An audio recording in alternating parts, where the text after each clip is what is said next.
ফজরের নামাজ পড়ার পরে যে একটা শান্তি লাগে, তো মানে কি বলবো, অন্যরকম একটা শান্তি কাজ করে। তো নামাজ পড়ার শেষে হচ্ছে আমি কিছু জিকির করতেছি। তো ভিডিওটা সকাল থেকে শুরু করতেছি, কি কি রান্না করলাম তা নিয়ে থাকছে আজকে ভিডিওটা। তো হচ্ছে আসসালামু আলাইকুম, আপনারা সব কেমন আছেন? আশা করি ভালো আছে। সকাল সকাল হচ্ছে 5টার আগে উঠে পড়ছি আর কি। তো যেহেতু তাড়াতাড়ি ঘুমিয়ে গেছিলাম, তো সকালবেলা তাড়াতাড়ি সজাগ হয়ে গেছিলাম।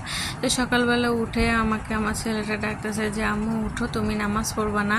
আমাকে বলতেছে যে ওর মাথায় আছে যে সকালবেলায় উঠে নামাজ পড়তে হয়।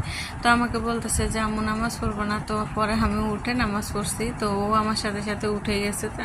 আজকে তাড়াতাড়ি উঠে গেছে। সবসময় ওকে ডেকে উঠান যায় না, কিন্তু ও তাড়াতাড়ি ঘুমাইলে তাড়াতাড়ি উঠে যায় সকাল সকাল। তো উঠে আমাকে ডাকতেছিল আর কি। তো বলতেছে আম্মু আমাকে ছাদে নিয়ে যাও। ও আবার নিজে নিজে ওই দিন আবার ব্রাশ টাশ করে রেডি হয়ে গেছে।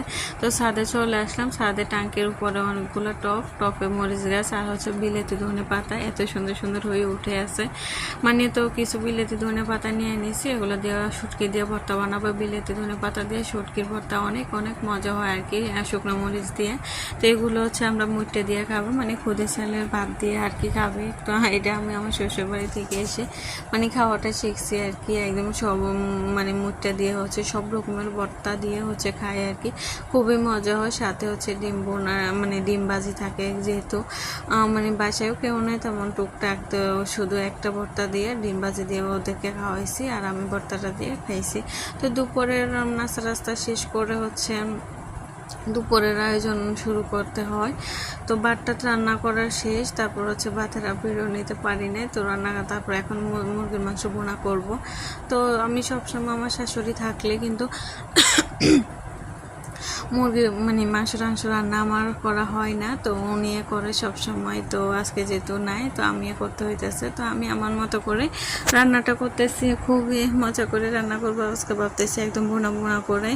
তো একটু জাল টাল করে আর কি, বেশি একদম করবো না। তো মশলাগুলো সবগুলো মশলা দিয়ে হচ্ছে আগে ভালোভাবে মশলাগুলো কষায় নিতেছি। কষানোর পরে হচ্ছে এখন মাংসগুলো দিয়ে দিচ্ছে, ভালো করে পরিষ্কার করে হচ্ছে মাংসগুলো এখন দিয়ে দিব। তো মাংসগুলো দেওয়ার পরে হচ্ছে এখন ভালোভাবে কষাই নেব মাংসগুলোকে আর কি। তো এই যে ভালোভাবে আমি কষাইতেছি, একদম ভালোভাবে কষাইলে কি হয়, মাংসের স্বাদ 2 গুণ বেড়ে যায়। কষানির মধ্যে হচ্ছে তরকারির স্বাদ আর কি। আমার শ্বশুরও বলে এই কথা, আমার শাশুড়ি সবাই বলে আর কি। তো আমি আজকে একদম ভালোভাবে কষা, আর এইখানে হচ্ছে একদম মশলা গরম মশলা বাটাগুলো দিয়ে দিচ্ছি আর কি। তারপরে মাঝখানে আমি একদমই ভুলে গেছি ভিডিও করতে, মানে আমি ভাত সাথে সাফে একদমই ভুলে গেছি ভিডিও করতে আর কি। তো আর ভিডিও করা হয়নি। তো খুবই মজা হয়েছে মাংস।